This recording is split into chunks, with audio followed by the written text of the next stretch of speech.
You know what's exhausting? Explaining yourself to people who didn't even ask. You got a promotion, and before you even opened a bottle of champagne, you were already rehearsing why you deserved it in your head. You said no to plans, and then spent 40 minutes crafting an excuse so airtight it could hold up in court. You made a decision about your life, your money, your relationship, your future, and then felt this almost physical itch to go justify it to people who aren't even living your life. Here's what I want you to sit with right now. That itch, it's not humility, it's not politeness, it's not being a good communicator. That itch is costing you something you can't buy back. And by the end of this video, I mean the actual end, not 5 minutes in, you will feel something shift. Something you've been carrying, probably for years, is going to get lighter. Stay with me, because lesson 1 is going to reframe everything you think you know about confidence. 1. You never signed that contract. Let me ask you something. When did you sit down, pick up a pen, and agree that every single decision you make has to be understood, approved, or validated by the people around you? You didn't. Nobody did. But most of us are living like we did. We walk around with this invisible agreement in our heads. If I do something, I must explain it. If someone questions me, I must justify it. If someone disagrees, I must convince them. And the wild part is, nobody handed you that contract. You wrote it yourself. Somewhere between childhood and adulthood, you absorbed a belief that your choices need external permission to be valid. The Stoic philosopher Marcus Aurelius said it straight. You have power over your mind, not outside events. Not over people's opinions, not over how they receive your decisions. Just your mind, your inner world. And every single time you over-explain, you're abandoning that territory. You're handing the keys to your mental house to someone who was never supposed to have them. The moment you stop needing people to understand you, to approve of you, that's when your life actually starts. Drop this in your notes. My life, my call. No explanation required. 2. Over-explaining is a trauma response. Okay, this might be the most important thing I say in this entire video. Over-explaining is not a communication style. It's not a personality trait. It's not even a sign that you're thorough or thoughtful, even though I know that's what a lot of us tell ourselves. In most cases, over-explaining is a trauma response. And before you tap out and say, I don't have trauma, stay with me, because trauma doesn't only mean catastrophic events. Trauma is any experience that taught your nervous system it wasn't safe to just exist without justifying your existence. Think about it. Did you grow up somewhere that your feelings got dismissed? You said, I'm sad, and someone said, you don't have a reason to be sad. So you learned to build a legal case for your emotions before you even expressed them. Did you have a critical parent? A relationship where your judgment was constantly questioned? A friendship where your perspective was made to feel small or wrong? That's where the over-explaining was born. Not in your personality, in your survival. It's a preemptive defense. Get the explanation out fast enough, thorough enough, and maybe they won't reject you. Maybe they won't judge you. Maybe you'll be safe. But here's what that pattern does over time.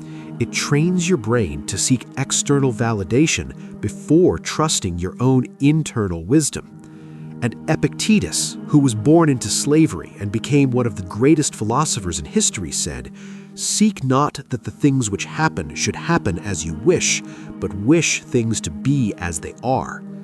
Over-explaining is you trying to negotiate with reality, trying to make a world where everyone approves of you. But reality doesn't negotiate. People will judge, people will question, people will misunderstand.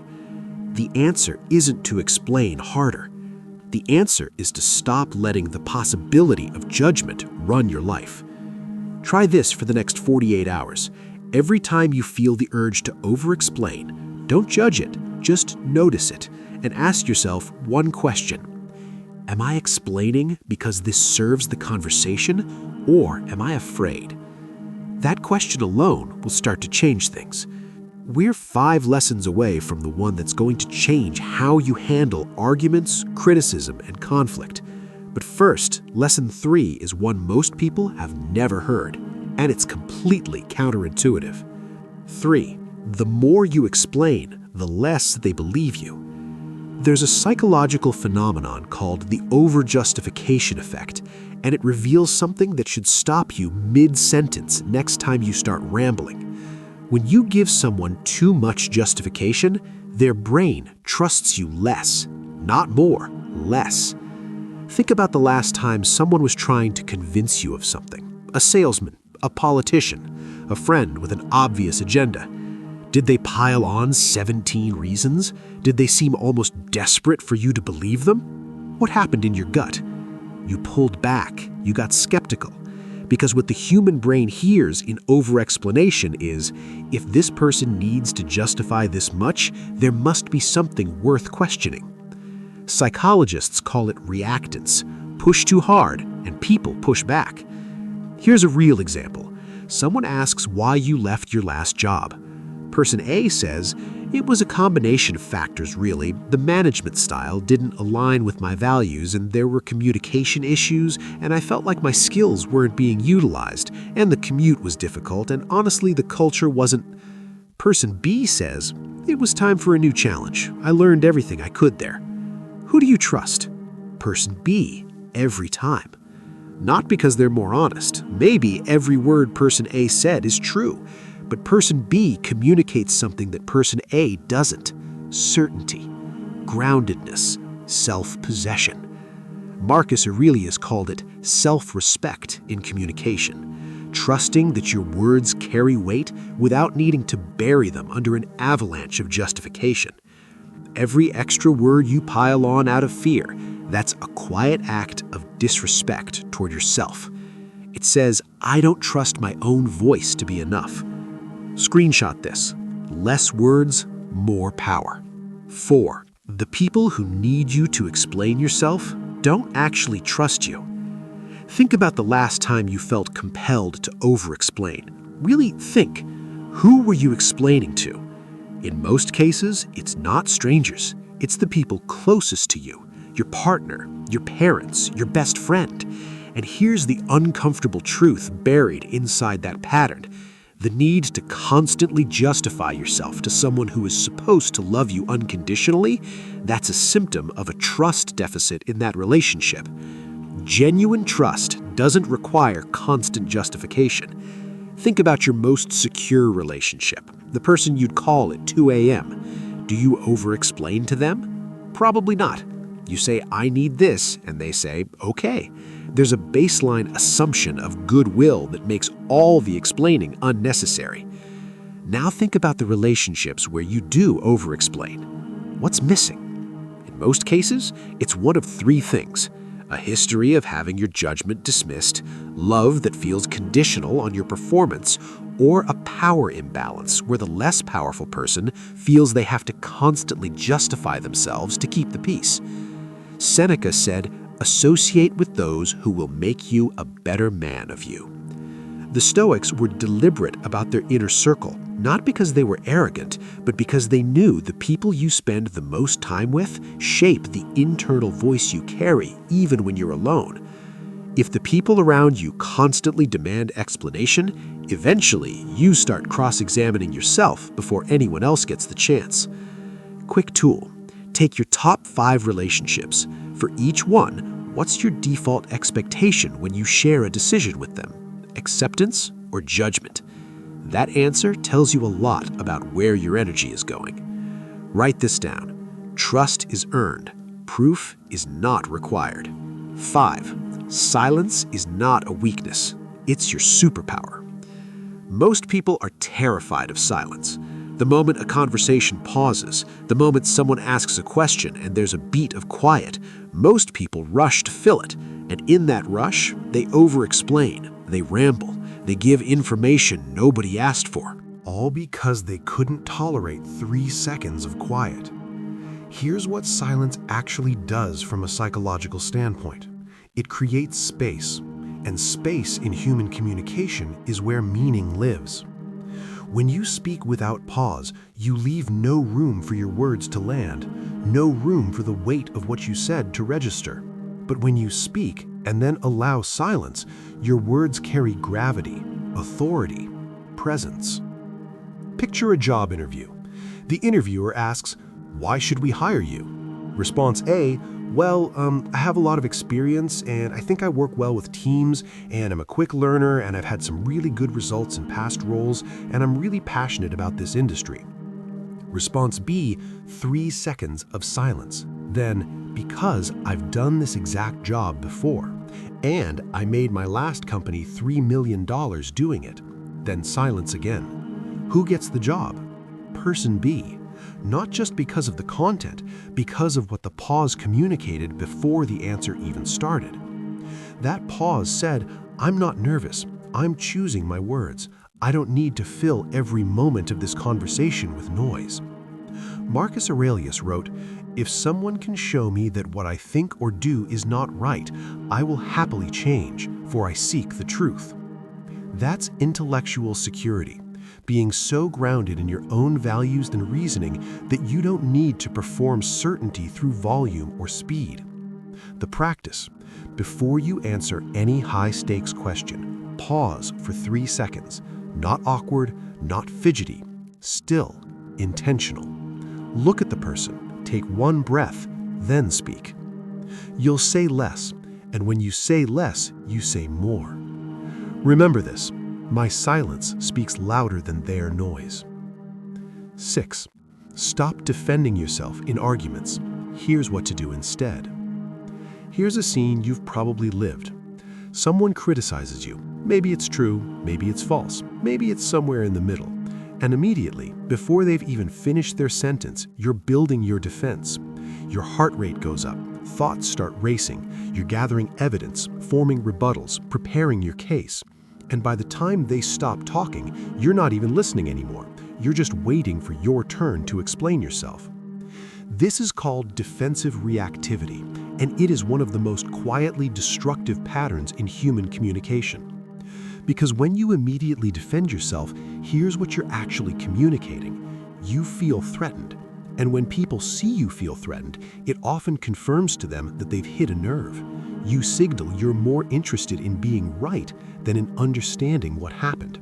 And you hand the other person enormous power over your emotional state. So, what do you do instead? You absorb. When someone criticizes you, instead of immediately defending, you say, "That's interesting. Tell me more about what you mean." Or, "I hear you. Let me think about that." Or just, "Okay."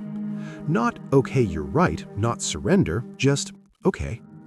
This feels deeply counterintuitive because everything in your nervous system is screaming defend, justify, explain.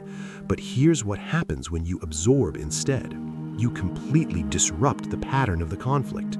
The other person braced for resistance. When you don't give it to them, the energy deflates. You also give yourself time to figure out whether the criticism actually has merit, because a lot of the time, defensive reactivity prevents us from benefiting from legitimate feedback because we're too busy fighting it off. Epictetus said, "If anyone tells you that a certain person speaks ill of you, answer, 'He was ignorant of my other faults, else he would not have mentioned these alone.'" Read that again. The Stoic response to criticism is not defense, it's perspective. It's the quiet, unshakable awareness that your worth is not determined by someone else's opinion of you, and therefore their criticism carries no existential threat. You can consider it calmly, take what's useful, release what isn't, without the whole thing becoming a battle for your identity. That is real power, not the power to win arguments, the power to not need to. Next time someone tries to pull you into an argument, I don't defend, I don't collapse, I stand. Lesson 7 is the one people screenshot. It's a simple 3-part framework that changes how you speak, permanently. And once you hear it, you'll never communicate the same way again. 7. The ACE framework, how to speak powerfully without over-explaining. You understand why you over-explain. You understand what it costs. Now, how do you actually speak differently? Here's a simple framework, 3 parts, easy to remember. You can use it starting with your next conversation today. I call it the ACE framework. A, assert. C, context. E, end. Most over-explanation happens because people bury their actual point under a mountain of setup, or they make the point, get nervous, and then pile on so much context that the point gets completely lost. ACE flips that. Assert first. State your decision, your answer, your boundary. Say it clearly. Say it first. Instead of, well, I've been thinking about this for a while and there are a lot of factors, and after weighing everything, I decided that maybe I might want to consider not going to the event. You say, I won't be at the event. Full stop. Start there. Context, only if it genuinely adds value. 1 reason, 1 sentence, maybe 2, not a paragraph. I have a prior commitment. Done. End. That's it. Don't add qualifiers. Don't apologize. Don't trail off into another round of justification. I won't be at the event. I have a prior commitment. Silence. That's the whole message. Clear, confident, complete. Someone asks why you left a relationship. Old response, it's complicated. We had communication issues and I think we wanted different things, but I still care about them and it wasn't really either of our faults. The timing was just off. And ACE response, it wasn't the right fit for either of us. If pressed, we wanted different things. And Seneca wrote, hang on to your gut feelings. They know what they're talking about. That's exactly what ACE protects. Your gut. Your original, uncontaminated sense of what's true. Every time you pile explanation on top of explanation, you bury that gut feeling under other people's potential reactions. ACE keeps invisible, audible, yours. Tattoo this on your brain before your next hard conversation. I say it, I mean it, I stop. 8. There's a difference between explaining and communicating. Let me be very clear about something. This video is not a case for becoming closed off, cold, or disconnected. It's not an argument for stonewalling your partner or being dismissive at work. Healthy communication is one of the most important things a human being can develop. The line we're drawing here is not between explain and don't explain. The line between communication that comes from security and communication that comes from fear. There are situations where explaining yourself is not just appropriate, it's essential. When your decision directly impacts someone who has a genuine stake in the outcome, they deserve clarity. Not because you owe them approval, but because they're genuinely affected. When you've made a mistake professionally, a direct, honest account of what happened and how you're fixing it isn't weakness, it's integrity. When vulnerability deepens a close relationship, sharing your doubts, your reasoning, your inner world with someone you trust, that's not over-explaining, that's intimacy. And when you've genuinely hurt someone and owe them understanding, a real explanation followed by accountability isn't weakness, it's character. So, here's the filter. Is this explanation serving them, serving us, or serving the relationship? Or is it serving my need to feel safe from judgment? If it's the first 3, communicate freely, warmly, with detail. If it's the last one, that's what we're working to change. Marcus Aurelius wrote, "Waste no more time arguing about what a good man should be. Be one." The Stoics weren't cold. They had deep friendships, profound love, fierce loyalty. What they refused to do was let anxiety drive their speech. That's the distinction. Not less communication, better communication. Every word from here on passes this test. I speak by choice, never by fear. 9. Your identity is not up for public debate. Who are you when nobody's watching? Not who you perform, not who you explain, not the version of you that exists in other people's perceptions. Who are you before any of that? There's a concept in psychology called the looking glass self. The idea is that our self-image is largely formed by how we think others see us. We look at ourselves, and then we look at the reflection of ourselves in other people's eyes. And over time, for many of us, the reflection becomes more real than the reality. We start making decisions based on how they'll look to others. We start explaining ourselves endlessly because we've outsourced our identity to external opinion. And what that does, quietly, gradually, is this. You lose yourself. Not dramatically, not all at once. Each time you over-explain, each time you shrink your truth to fit someone else's comfort, a small piece of your authentic self gets filed away, unexpressed. And then one day you look up and you're not quite sure what you actually want, what you actually think, who you actually are apart from the version other people have approved. Epictetus said, "Never say about anything, 'I have lost it,' but 'I have restored it.'" Your identity doesn't belong to other people's opinions. It never did. Every time you over-explain to protect someone's perception of you, you're trying to hold on to something that was never at risk. Your true self cannot be taken away by someone's misunderstanding of you. It can only be abandoned by you. So, start small. Make decisions every day without explaining them. Order the meal you actually want without justifying it to the table. Leave the party when you want to leave without a 10-minute exit narrative. Say no without a story attached. This isn't rudeness. You're simply not performing your choices for an audience. And what happens over time, underneath all the noise of imagined voices and anticipated judgments, you find yourself. Still there, still whole. If you've ever shrunk yourself for someone else's comfort, claim this: I know me. That's enough. 10. The life that becomes possible when you stop. Stopping the explanation isn't the goal.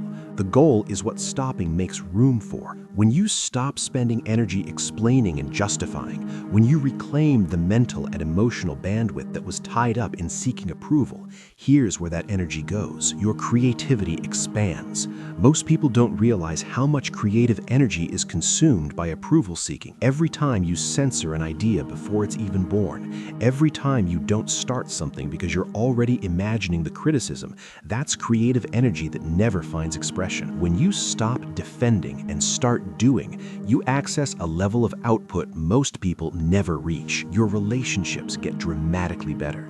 When you stop performing for people, you become more authentic, and authenticity is magnetic. The connections you form when you're operating from genuine confidence are deeper, more reciprocal, and more sustaining than anything built on the performance of acceptability. Your decision-making improves. When other people's potential reactions aren't factored into every choice you make, you can actually hear yourself. You start making choices based on what aligns with your values, your goals, your actual nature. And decisions made from that place of clarity tend to be genuinely, consistently good ones. And most importantly, you develop an unshakable sense of dignity, not pride. Dignity is different from pride. Pride is about being better than others. Dignity is about being whole within yourself. When you stop needing external approval to feel valid, when you stop making your worth contingent on whether people understand your choices, you develop a quiet, solid sense of your own worth that nobody can take from you. Marcus Aurelius wrote, "How much more grievous are the consequences of anger than the causes of it?" Replace anger with over-explaining. That truth holds just as firmly. How much more grievous are the consequences of a lifetime of over-explaining, the lost confidence, the eroded identity, the drained energy, the damaged relationships, than the discomfort of simply allowing someone to not fully understand you. The discomfort of not explaining lasts a moment. The consequences of a lifetime of explaining lasts decades. There is a version of your life where you wake up already knowing you're enough, where you make choices from peace, not panic, where opinions are interesting but not the foundation your life is built on. That version isn't years away. It doesn't require other people to change. It doesn't require your circumstances to improve. It doesn't require the world to get kinder. It's available right now. In the next decision you make, in the next moment you choose clarity over justification. It starts the moment you decide, my life is not up for explanation. Everything we covered today points to one thing. You have been spending enormous amounts of energy managing other people's perceptions of you, and it has been costing you your confidence, your relationships, and your sense of self. That ends the moment you decide it does. You don't need permission. You don't need to be understood by everyone. You just need to trust yourself enough to stop explaining yourself to people who were never going to get it anyway. That's the whole thing. That's all of it. If something in this video hit you, drop it in the comments. I read every single one, and your answer shapes what I make next. Hit like if this earned it. Subscribe if you want to go this deep every week, and share this with one person who needs to hear it right now. Now, go make a decision, a real one, a true one, and don't explain it to anyone. See how it feels.